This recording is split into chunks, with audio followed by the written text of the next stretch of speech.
दशमलव के प्रकार। पहला है शांत दशमलव, जो दशमलव एक समय के बाद रुक जाता है, जैसे 4.362 और 2.635।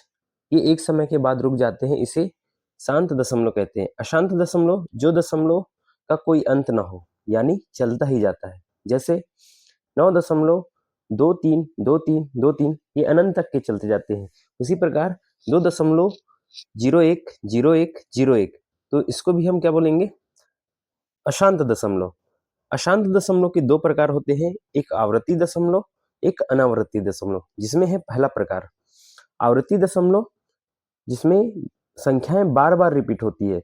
9.232323, यहाँ पर 2-3 वाली संख्या बार बार रिपीट हो रही है।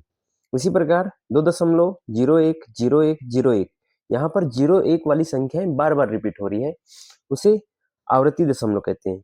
और उसी प्रकार से 5.6666, ये भी अनंत तक के जा रही है, मतलब बार बार इसमें भी संख्याएं रिपीट हो। शांत और आवर्ती दशमलव हो तो उसे परिमेय संख्या कहते हैं।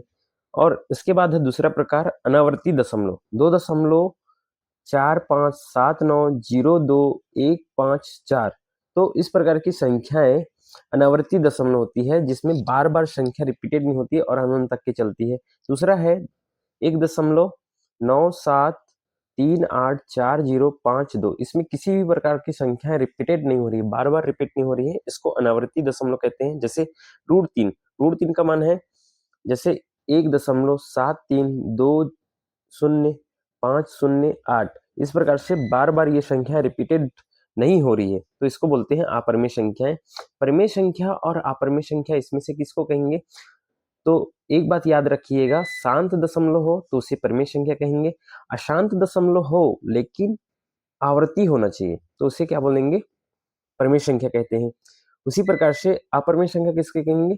अशांत और अनावर्ती हो तो उसे अपरिमेय संख्या कहते हैं। धन्यवाद।